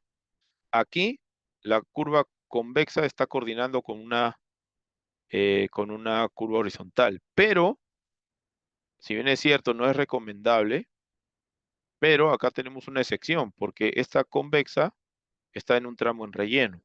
Entonces, aquí no hay problema de visibilidad doble, ¿no? Hay solamente una restricción de visibilidad, que sería por la curva vertical. Que eso se soluciona aumentando la longitud de la curva vertical, nada más, ¿no? Así que aquí sí no habría ningún problema que esté la curva convexa, ¿no? Porque estamos en zona de relleno, ¿ya? Vamos más adelante. Acá tenemos una curva vertical y justo coordina pues con una curva horizontal, ¿no? Una vertical cóncava con una horizontal. Entonces está bien. Seguimos analizando más adelante. Acá tenemos una cóncava también. Esta cóncava está sobre una parte de la curva circular y una parte de la tangente. Así que no hay ningún problema que esté en esa ubicación, ¿no? Y el resto ya es tangente, ¿no? Es pura tangente. ¿Ok?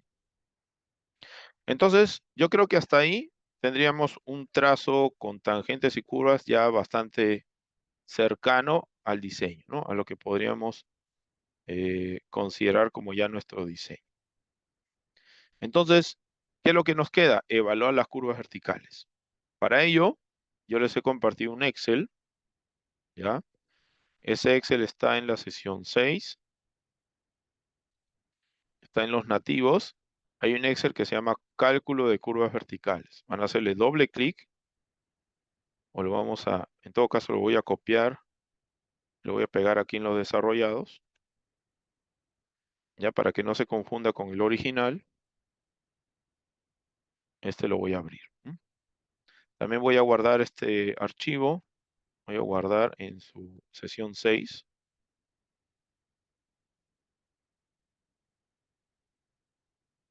Aquí en los desarrollados, vamos a poner perfil rasante 2. Listo. Abrimos ese Excel. Aquí tenemos una hojita de cálculo sencilla en donde tenemos un cuadro en donde aquí nosotros verificamos nuestras curvas verticales. ¿Qué datos tenemos que ingresar? Tenemos que ingresar, bueno, el ID de la curva vertical, su ubicación, que vendría a ser la coordenada o la progresiva del PI vertical, la velocidad de diseño en cada curva vertical. Tenemos que ingresar la pendiente de entrada, el P sub E, la pendiente de salida, ¿no? Que en el Civil 3D sería el slope in o el grade in, y este sería el grade out. La diferencia algebraica de pendientes, que también me lo da el programa. El tipo de curva también me lo da, solamente que en inglés. Y este tiempo de percepción y reacción es dato de la norma, este también es dato. Y con esto, y con todos estos datos, ¿qué es lo que tenemos que calcular? Tenemos que calcular la distancia de parada, ¿no? La distancia de parada. Ahora, ¿por qué en esta hoja de cálculo hay dos distancias? Si ustedes se dan cuenta, hay dos análisis, el análisis de ida y el análisis de regreso. ¿Por qué hay dos análisis? Hay dos análisis porque imagínense que nosotros estamos en un tramo de subida, ¿no? Estamos en un tramo de subida. Y en ese tramo de subida, asumiendo que este es el sentido de ida, en un tramo de subida tenemos más dificultades. ¿Para qué? No, mejor dicho, no dificultad, ¿no? Sino tenemos más facilidad para frenar. ¿Por qué? Porque en este movimiento de subida, nosotros tenemos en oposición la gravedad, ¿no es cierto? La fuerza de gravedad. en su descomposición. Entonces, esa fuerza gravitatoria lo que hace es restarle velocidad. Entonces, es más fácil frenar cuando estamos en un tramo de subida que en un tramo de bajada. El vehículo que viene en el otro sentido, en el otro carril, en el otro sentido, este viene de bajada, ¿no? Y como viene de bajada, tiene a favor la gravedad. Entonces, este vehículo de aquí que está de bajada es más complicado que frene que el vehículo que viene en subida. Entonces, nosotros cuando hacemos un análisis en una carretera bidireccional, donde no está segregado por una mediana, un separador central, sino que ambos carriles están juntos, tenemos que utilizar el valor más conservador de distancia de parada, ¿ya? El valor más conservador. Entonces, de estos dos casos, cuando el vehículo va en el sentido de ida o cuando va en el sentido de retorno, para este caso, ¿cuál me daría la mayor distancia de parada? El mayor requerimiento de distancia de frenado o parada vendría a ser este vehículo de acá. Este, el que está de bajada. ¿Por qué? Porque ya les había dicho, este vehículo se le va a dificultar más el frenado. ¿Y eso en qué se traduce? En mayor distancia de parada. ¿No es cierto? Le va a demorar más, va a necesitar más distancia para frenar porque tiene a favor la gravedad. En cambio, este vehículo no. Este vehículo va en subida. Entonces, ahora, cuando nosotros calculamos una curva vertical, tenemos esta configuración. Tenemos, por ejemplo, si es convexa, tenemos una subida, la curva vertical, y tenemos la bajada, ¿no? Entonces, si yo estoy en el sentido de ida, yo no puedo analizar la pendiente en este tramo curvo, porque acá la pendiente varía, es variable. Entonces, tengo que analizar la pendiente antes de entrar a la curva vertical y después de pasar la curva vertical. En el sentido de ida, por ejemplo, aquí puedo tener 5% positivo y acá puedo tener menos 3% negativo. Entonces, en el sentido de ida, tengo dos posibles distancias de parada a calcular. La distancia de parada para esta pendiente y la distancia de parada para esta pendiente. Es en el sentido de ida. En el sentido de retorno, ¿cuáles serían los valores de pendiente? Ya no sería menos 3, ¿no? Sino sería más 3. Cambia de signo. Porque el vehículo está yendo en sentido contrario. Y aquí ya no sería más 5, sino sería menos 5. Entonces, en el sentido de retorno, ya tenemos otro análisis, ¿no? Tenemos otro análisis para calcular distancia de parada para 3% positivo y para menos 5% negativo. Entonces, de todos estos 4 valores del sentido de ida y el sentido de regreso, ¿cuál me daría la mayor distancia de parada? ¿Cuál sería el mayor valor? El valor más conservador. El valor más conservador sería